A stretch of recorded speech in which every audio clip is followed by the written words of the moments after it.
দুইজন দুই জায়গায় করে শুধু কাঁদে আর কাঁদে। কেন? ও আল্লাহ, রব্বানা যালামনা আনফুসানা, ও মালিক, জুলুম করছি নিজের নফসের উপরে, জুলুম করে আজকে জালেম হয়ে গেছি।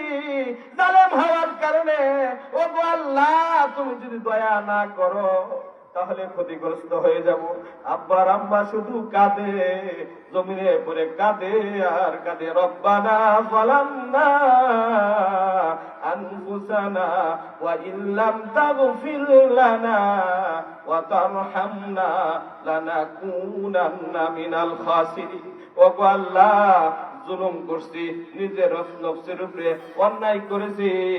ও আল্লাহ, তুমি যদি মাফ না করো, ক্ষমা না করো, তাহলে আমরা ধ্বংস হয়ে যাইব। এই কথা জমিনে আইসা আব্বার আম্মা কাঁদে আর কাঁদে। আমাদেরও গুনাহ আছে না নাই? আব্বা আম্মার একটা হুকুমের লঙ্ঘন করার কারণে দুনিয়াতে আইসা শুধু কাঁদে আর কাঁদে, কাঁদে আর কাঁদে। আর আমাদের রাত্রে গুনাহ হয়, দিনে গুনাহ হয়, প্রকাশ্যে গুনাহ হয়, গোপনে গুনাহ হয়। এই জন্য তো আমাদের কাঁদার দরকার আছে না নাই? এই জন্য কবি বলে, মেরে সুবহ গলত, শাম গলত, সব হি गलत है, अल्लाह की रहमत के सिवा कुछ ही नहीं है, अल्लाह की रहमत के सिवा कुछ ही नहीं है। আমার সকাল কাটে ভুলের মধ্যে, সন্ধ্যা কাটে ভুলের মধ্যে, দিন কাটে ভুলের মধ্যে, রাত কাটে ভুলের মধ্যে। আমার গোটা জীবনটা ভুলে ভুলে কাটতেছে। যদি মালিকের দয়া না থাকতো তাহলে আমরা বাঁচতাম না। তাহলে কি ভাই, আল্লাহ যদি দয়া না করতে বাঁচতাম না। ও ভাই, আব্বার আম্মা জান্নাত থেকে দুনিয়াতে আসছেন, আসার পরে শুধু কাঁদে আর কাঁদে গুনাহের জন্য। আর আমরাও গুনাহ করি, রাত্রে গুনাহ করি, দিনে গুনাহ করি। একজনের গুনাহ আরেকজনের সামনে প্রকাশ পায় না, আল্লাহ প্রকাশ করে লজ্জা দেয় না। তার একমাত্র কারণ হলো আমরা হইলাম আখিরি নবী মুহাম্মাদুর রাসূলুল্লাহর উম্মত। আখির নবী মুহাম্মদুর রাসূলুল্লাহর উম্মত হওয়ার কারণে একজনের গুনাহ আরেকজনের সামনে আল্লাহ প্রকাশ করে আমাদেরকে লজ্জা দেন না। হযরত আদম আলাইহিস সালাতু ওয়াস সালামকে উনার সন্তান শীষ, বাবাও নবী, ছেলেও নবী, শীষ নবিয়া, শীষ আদমকে প্রশ্ন করে, ও আব্বা, আপনার দাম বেশি না আখির নবী মুহাম্মদুর রাসূলুল্লাহর দাম বেশি? এবার বাবা বলে, বাবা শীষ, আদম নবী আর শেষ নবী মুহাম্মদুর রাসূলুল্লাহর সাথে তুমি তুলনা করতেছো, কার দাম বেশি? বাবা রে, তোমার আব্বা আদম একটা অপরাধ করছে, আল্লাহর হুকুম লঙ্ঘন করছে। একটার কথা আল্লাহ আসমানবাসীরে জানাইয়া দিছে, জমিনবাসীরে জানাইয়া দিছে, গোটা কুল কায়নাতে জানাইয়া দিছে। কিন্তু শেষ নবীর উম্মত রাত্রে গুনাহ করবে, দিনে গুনাহ করবে, প্রকাশ্যে গুনাহ করবে, গোপনে গুনাহ করবে। একজনের গুনাহ আরেকজনের জানাবে না। আর তোমার আব্বা আম্মার গুনাহ আল্লাহ আসমানবাসীরে জানাইয়া দিছে, জমিনবাসীরে জানাইয়া দিছে। আমার সাথে নবী মুহাম্মদুর রাসূলুল্লাহর তুলনা হয় না। ও ভাই, আমাদের গুনাহগুলি আল্লাহ গোপন রাখার একমাত্র কারণ হলো আমরা আখির নবীর উম্মত। এই নবীর উম্মত হওয়ার কারণে আল্লাহ আমাদের গুনাহগুলি গোপন রাখছে। একজনের গুনাহ প্রকাশ করে একজনের সম্মান দেয় না। এবার আদম নবী বলে, বাবা রে, মুহাম্মদুর রাসূলুল্লাহর সাথে আমার তুলনা করো না। আমি হইলাম নবুয়তের আকাশে চন্দ্রের মতো, আর আখির নবী মুহাম্মদুর রাসূলুল্লাহ হইল নবুয়তের আকাশে সূর্যের মতো। কিসের মতো নবী? সূর্যের মতো। বাবারে, নবুয়তের আকাশের সূর্য, দুনিয়াতে যদি সূর্য উঠে তাহলে সূর্য উঠার সাথে সাথে ইঁদুর গর্তের ভিতরে ঢুকে যায়, শিয়ালগুলো জঙ্গলের ভিতরে চলে যায়। সূর্য উঠার সাথে সাথে চুর বাড়িঘর নিয়ে যায়, ডাকাত গুলো সবার বাড়ি করে চলে যায়, রাস্তাঘাট ছেড়ে দেয়। সূর্য উঠলে যেমন ভাবে চুরি বন্ধ হয়ে যায়, ডাকাতের ডাকাতি বন্ধ হয়ে যায়, ইঁদুরের ক্ষেত কাটা ধান কাটা বন্ধ হয়ে যায়, শিয়ালের গরু চুরি, শিয়ালের মুরগি নেওয়া বন্ধ হয়ে যায়। হয় কি হয় না? বাবা রে, নবুয়তের আকাশের সূর্য হইল আখির নবী মুহাম্মদুর রাসূলুল্লাহ, আর আমি হইলাম নবুয়তের আকাশের চন্দ্র। চন্দ্র উদিত হওয়ার পরেও চুরি বন্ধ করে না, ডাকাতে ডাকাতি বন্ধ করে না, ইঁদুরে ঠিকই কুটকুট করে কাঁদে, শিয়ালে ঠিকই মুরগি নিয়ে যায়। কি কর? সুতরাং আমার সাথে নবী মুহাম্মদুর রাসূলুল্লাহর তুলনা কইরো না। ও ভাই, তাহলে আব্বা আম্মা দুনিয়াতে আসছেন, দুইজন যে আসছেন কি হিসাবে আসছেন? আরেকজনের সাথে সম্পর্ক কি যদি বলেন? একজন আরেকজনের সাথে যে সম্পর্ক, এই সম্পর্কটার নাম কি? স্বামী আর স্ত্রী কয় না কি? একজন আরেকজনের সাথে সম্পর্কের নাম হলো স্বামী আর স্ত্রী। এবার কিছুটা আপনারা যদি বুঝে থাকেন বলেন, এবার বলেন দুনিয়াতে মা বাপ আগে না স্বামী স্ত্রী আগে? দুনিয়াতে আগে কে? মা বাপ আগে না স্বামী স্ত্রী আগে? একজনে বলেন মা বাপ আগে, একজন পেয়েছে কারণ মা বাপের পক্ষে, কারণ স্বামী স্ত্রীর পক্ষে। এবার নির্বাচন না দিলে হয়েছে না, এবার দিই মা বাপ আগে না স্বামী স্ত্রী আগে? কারা মা বাবার আগে? হাত উঠান। মা বাবার পক্ষে কারা? মা বাবার পক্ষে আপনারা, মানে মা বাবা আগে। আচ্ছা, হাত নামান। এবার স্বামী স্ত্রীর পক্ষে কারা? একজন, দুইজন। মাসে আমি স্বামী স্ত্রী। ও ভাই, এই দুনিয়াতে মা বাপ আগে আসে নাই। এই দুনিয়াতে সর্বপ্রথম যে জান্নাত থেকে আত্মীয় হিসাবে আসছে, সম্পর্ক নিয়ে আসছে, সেই সম্পর্কের নাম হলো স্বামী আর স্ত্রী। জুড়ে বলেন ঠিক কিনা? জান্নাত থেকে আদম আর হাওয়া দুনিয়াতে আসছে। পৃথিবীর সর্বপ্রথম মানুষের নাম, পুরুষ মানুষের নাম হইল আদম। পৃথিবীতে সর্বপ্রথম মহিলা মানুষের নাম হইল হাওয়া। পৃথিবীতে সর্বপ্রথম ঘরের নাম হইল কাবাঘর। যদি বলেন কোন ঘর? এরকম সর্বপ্রথম কিছু জিনিস আছে। পৃথিবীতে সর্বপ্রথম ঘরের নাম হইল কাবাঘর। পৃথিবীতে সর্বপ্রথম আসছে রাত, তারপর আসছে দিন। পৃথিবীতে সর্বপ্রথম আসছে আগুন, তারপরে আসছে পানি। এইভাবে আল্লাহ রাব্বুল আলামিন প্রথম কিছু জিনিস পাঠাইছেন। পৃথিবীতে সর্বপ্রথম যেই মহিলা আছে, এই মহিলার নাম হইল হাওয়া। পৃথিবীতে সর্বপ্রথম যেই পুরুষ আসছে, এই পুরুষটার নাম হইল আদম। আদম আর হাওয়া দুইজনের সম্পর্ক কি জুড়ে বলেন? দুজনের সম্পর্ক কি? স্বামী স্ত্রী। তাহলে আপনারা বললেন মা বাপ আগে। না না না, মা বাপ অনেক পরে। কিন্তু দুঃখের বিষয় হইল বাংলাদেশের ওয়াজ গুলো শুধু একতরফা হয়। মা বাবার কথা শুধু ওয়াজ করে, মা বাবার পায়ের নিচে জান্নাত, মা বাবার খেদমত করলে জান্নাত, বাবা খুশি তো আল্লাহও খুশি। এই কথাগুলো আপন জায়গায় ঠিক আছে, এতে সন্দেহ নাই। তবে একতরফা ওয়াজ করা যাবে না। মা বাবার জায়গায়, স্বামী স্ত্রীর জায়গায়। তাহলে মা বাপ থাকবে কোথায়, স্বামী স্ত্রী থাকবে কোথায়? এই বিষয়টা ক্লিয়ার না থাকার কারণে আজকে সমাজের ভিতরে দ্বন্দ্ব, আজকে সংসার টিকে না, আজকে সমাজের ভিতরে শুধু ডিভোর্স হয়, শুধু তালাক হয়। তার কারণ হইল মা বাবার একতরফা ওয়াজ করার কারণে। ও ভাইয়েরা আমার, মুরব্বী বাবারা, মা বাবার বিরোধিতা আমি করতেছি না। মা বাপ অবশ্যই সম্মানের পাত্র। মা বাপ অবশ্যই খেদমতের জায়গা। মা বাপ অবশ্যই ইবাদতের জায়গা। মা বাবার পায়ের নিচে জান্নাত হাজার বার। এটার বিরোধিতা আমি করতেছি না। মা বাপ থাকবে কোথায় আর স্বামী স্ত্রী থাকবে কোথায়? মা বাপ থাকবে মাথায়। মা বাপ থাকবে কোথায় যদি বলেন? মা বাপ থাকবে মাথায়, স্বামী আর স্ত্রী থাকবে বুকে। স্ত্রী থাকবে বুকে থাকার কারণ হইল স্ত্রীর আল্লাহ বুক থেকে বানাইছে। স্ত্রী কোন জায়গা থেকে বানাইছে? বুকের থেকে। বাপ পাগল দিয়া বুকের এখানে কলম আছে, কলমের নিচে হাত। এই হাতের আত্মা দিয়ে, আত্মার নির্যাস দিয়ে আল্লাহ তাআলা আমাদের স্ত্রীরে বানাইছে। তাহলে স্ত্রী কোথায় থাকবে যদি বলেন? স্ত্রীর স্থান কোথায়? বুকে। যদি বলে স্ত্রীর স্থান হলো বুকে। ও ভাই, স্ত্রীর একলা বাজারে ছাইরা দিবা না, স্ত্রীর একলা বাবার বাড়ি পাঠাইবা না, আর রোডগাড়ে একলা ছেড়ে দিবা না, মার্কেটে একলা ছাড়বা না। এটা হইলো জান্নাতি নিয়ামত আল্লাহ রাখছে আমাদের কাছে আমানত। এটারে সব সময় বাম হাত দিয়া, বাম পাজরের সাথে এইভাবে বুকের সাথে জড়ায় রাখতে হবে। যদি বলেন ঠিক কিনা? ও ভাই, রাহমাতুল লিল আলামিন বলেন, এই পৃথিবীতে লক্ষ কোটি বস্তু আল্লাহ দিছে। এই পৃথিবীতে লক্ষ কোটি বস্তুর ভিতরে তিন জিনিসের মহব্বত আল্লাহ আমার অন্তরে ঢেলে দিছে। রাহমাতুল লিল আলামিন বলেন, তিন জিনিসের মহব্বত আল্লাহ আমার অন্তরে ঢেলে দিছে। সাহাবায়ে কেরাম বলেন, ওগো আল্লাহ, তিন জিনিস কোন জিনিসগুলো?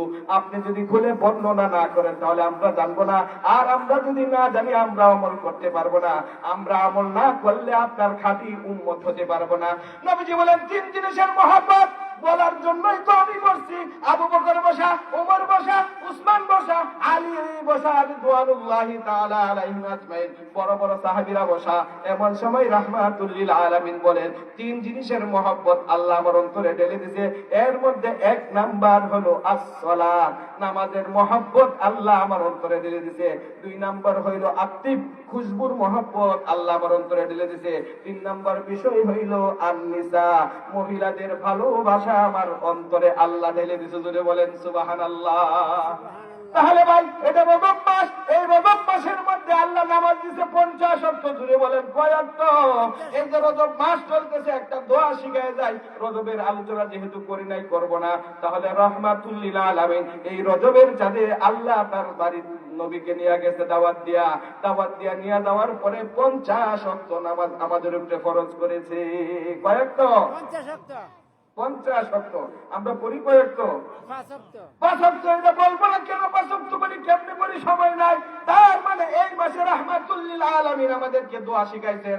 যখন যখন রজবের চাঁদ প্রবেশ করবে, তখন তখন তোমরা বলবা আল্লাহুম্মা বারিক লানা ফি রাজাব ওয়া শাবান ওয়া বাল্লিগনা রমাদান। সবাই বলেন আল্লাহুম্মা বারিক লানা ফি রাজাব ওয়া শাবান ওয়া বাল্লিগনা রমাদান। এই দোয়া সবাই পড়বেন, যখন মনে হয় তখনই বেশি বেশি রজব মাসে পড়বেন। ও ভাই, বলতেছিলাম রাহমাতুল লিল আলামিন বলেন, এই পৃথিবীতে লক্ষ লক্ষ কোটি কোটি বস্তুর ভিতরে তিন জিনিসের মহব্বত আল্লাহ আমার অন্তরে ঢেলে দিয়েছে। এর মধ্যে একটা হলো নামাজ, দুই নাম্বার হইল খুশবু আতর, তিন নাম্বার হইল মহিলার ভালোবাসা আল্লাহ আমার অন্তরে ঢেলে দিয়েছে। এমন সময় বলে ফারুক বলে, আল্লাহর হাবিব, নামাজকে ভালোবাসেন বুঝলাম, আতর খুশবু ভালোবাসেন বুঝলাম, তিন নম্বর যে বলছেন নারীকে ভালোবাসেন, আন-নিসা মহিলা জাতিকে ভালোবাসেন, তার কারণ কি? উমরে ফারুক এই প্রশ্নের সাথে সাথে আবু বকর রাদিয়াল্লাহু তাআলা আনহু বলেন, উমর ভাই, প্রশ্ন করার আর সুযোগ তুমি পাইলা না, রাহমাতুল লিল আলামিনের ভালোবাসার বিষয়গুলো বলতে দাও, তুমি কেন এই মুহূর্তে প্রশ্ন করলা? রাহমাতুল লিল আলামিন বলেন, আবু বকর, উমরকে বাধা দিবা না, উমর সাধারণ না। উমর যে প্রশ্ন করেছে আজকের দিনের প্রশ্ন না, 1400 বছর পরে আখিরুজ জামান, জামানার শেষ দিকে আয়েশা কিছু নাস্তিক মুরতাদ হবে। এই নাস্তিক মুরতাদরা আমার চরিত্রের উপরে প্রশ্ন উঠাইবে, রাহমাতুল লিল আলামিন কেন মহিলাকে ভালোবাসতেন, রাহমাতুল লিল আলামিন কেন এত বিবাহ করেছেন। এই প্রশ্ন আজকের দিনের না, 1400 বছর পরে বাংলাদেশ নামক দেশ হবে, ওইখানে কিছু নাস্তিক হবে, মুরতাদ হবে। এই নাস্তিক মুরতাদরা আমার নবীর চরিত্রের উপরে প্রশ্ন উঠাইবে, আজকের দিনের প্রশ্ন না। রাহমাতুল লিল আলামিন বলেন, ওমর রে, আমি যে নারীকে ভালোবাসি তার কারণ হইল তিনটা। কয়টা? তিনটা। প্রথম বলছে পৃথিবীতে লক্ষ লক্ষ কোটি কোটি বস্তুর ভিতরে তিন জিনিসের মহব্বত অন্তরে ঢেলে দিয়েছে। তিন নম্বর হলো নারী। নারীকে ভালোবাসার কারণ হিসাবে নবীজি বলেন, তিন কারণে আমি নারীকে ভালোবাসি। ও ভাই, নবীজি নারীকে ভালোবাসেন, আমাদের নারীকে ভালোবাসার দরকার আছে না নাই? না খালি পিটাইমু, তরকারির লবণ কম কেয়া, জাল বেশি হয়েছে কেয়া, বাবার বাড়ির খালি পাড়ায় দিব বকা দিয়া, যা তোর বাবার বাড়িতে যা, আমার ছেলের গোসল ঠিক মতো হয় নাই কেন, খাবার দাবার ঠিক মতো দেওয়া নাই কেন, গোসল ঠিক মতো করাও নাই কেন, এইরকম করে খালি পিটাইমু আর বকা দিমু। তাহলে রাহমাতুল লিল আলামিন বলেন, নারীকে তিন কারণে ভালোবাসি। কয় কারণে? তিন কারণে। আমরা কি ভালোবাসার দরকার আছে না নাই? আছে। ও ভাই, নারীকে আল্লাহ জান্নাত থেকে পাঠাইছে, জান্নাতি আত্মীয়। স্বামী আর স্ত্রী কোন জায়গার আত্মীয়? জান্নাতি আত্মীয়, জান্নাতি কুটুম। এটা সাধারণ কুটুম না, আত্মীয় না। জান্নাতি সম্পর্কের নাম হলো স্বামী আর স্ত্রী। তাহলে বাবা আর মার সম্পর্ক, এটা কি সম্পর্ক? এই সম্পর্কের নাম হলো রক্তের সম্পর্ক। এবার কোনটা বেশি দাম? রক্তের সম্পর্কের দাম বেশি না আত্মার আত্মীয়র দাম বেশি, না জান্নাতি কুটুমের দাম বেশি? এটা আর বলার সময় নাই। ও ভাই, বলতেছিলাম রাহমাতুল লিল আলামিন তিন কারণে নারীকে ভালোবাসেন। এর এক নাম্বার কারণ হলো নারী হলো মায়ের জাতি। নারী কিসের জাতি? মায়ের জাতি।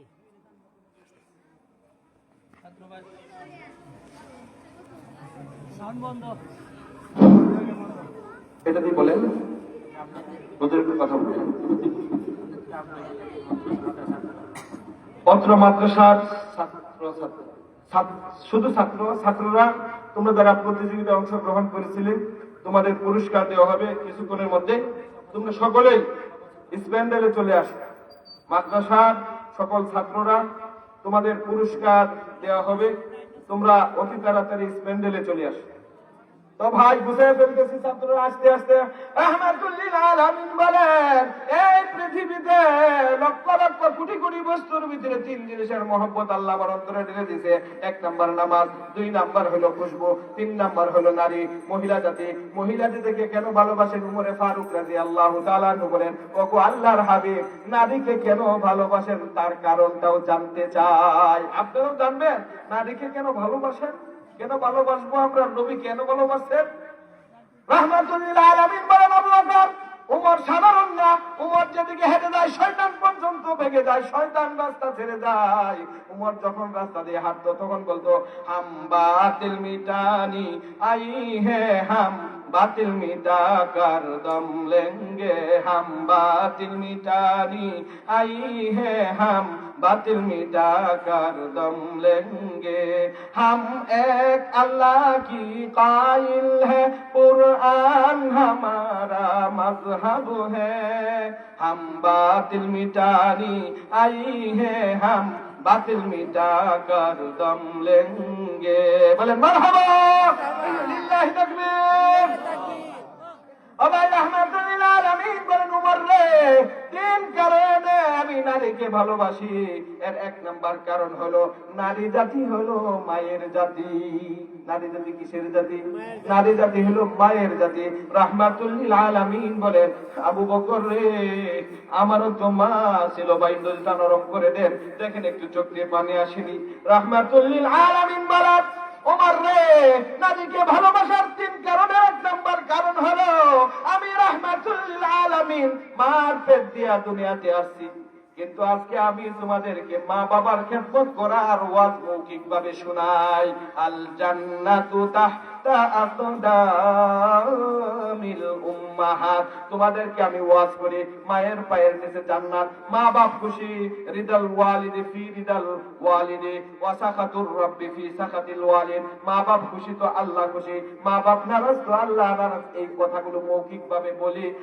উমর রে আমার তো মা ছিল, মার পেট দিয়ে দুনিয়াতে আসছি, আজকে আমার মা নাই। 6 বছর বয়সে মা হারাইলাম, জন্মের পূর্বে বাবা হারাইলাম। আজকে যদি আমার মা থাকতো মার খেদমত আমি নিজে মার কাপড় ধুয়ে দিয়ে, মার চুলগুলো ধুয়ে দিয়ে, মার পা ধুয়ে দিয়ে, মাকে গোসল করে, মার আদর সোহাগ করে, মার খেদমত করে করে আমি তোমাদেরকে হাতে কলমে শিক্ষা দিতাম। আজকে আমার মা নাই, আমি মার খেদমত করতে পারতেছি না। ওমর রে আমি যে মহিলাকে ভালোবাসি, নারী জাতিকে ভালোবাসি, তার এক নাম্বার কারণ হইল নারী জাতি হইল মায়ের জাতি। যদি বলেন ঠিক কিনা? ওমর রে আমার তো মা নাই, আজকে যদি মা থাকতো, মা আমাকে নিয়ে গেছিল বাবার কবর জিয়ারত করতে, বাবার কবর জিয়ারত করতে আমাকে নিয়ে যায়। মা বলে এটা অমুক, এটা অমুক। মার কুলে উঠে যায়, কখনো কুলে উঠি, কখনো হেঁটে হেঁটে যায়। মা দূর পাহাড়ের কাছে গিয়ে বলে বাবা রে ও বাবা নাম কুল থেকে না, এই যে দেখ সামনে একটা উঁচা জায়গা দেখে দেয়, এইখানে তোমার বাবা চিরশায়ীর চির ঘুমে নিদ্রায় আছে, যাও কবরের পাশে গিয়া সালাম দাও আর বলো বাবা আমি না তোমার মুহাম্মদ আসছি, আমার একটু কুলে নাও।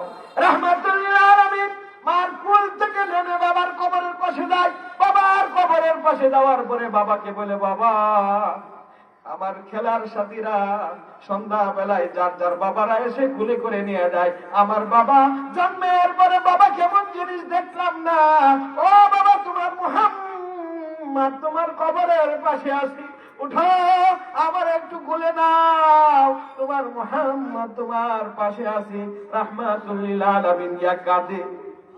ও ভাই নবীর কান্না শুনে আশেপাশের মানুষগুলো জড়ো হয়ে গেছে। এত সুন্দর চেহারার মানুষ জীবনে কোনোদিন দেখি না। কে রে এই বাচ্চাটা কোথায় থেকে আসলো, বাড়ি কই, ঠিকানা কই, কেন কান্নাকাটি করতেছে? কাঁদে আর কাঁদে। আশেপাশের লোকজন এসে চেহারার দিকে তাকায় আর কি জানি মনে মনে ভাবতে থাকে।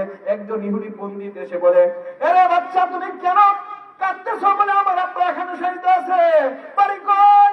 অমুক জায়গায়। বাড়ি, তোমার সাথে কে আসছে? বলে আমার আম্মু আসছে। তোমার আম্মু কই? বলে আম্মু তো দূরে দাঁড়িয়ে আছে।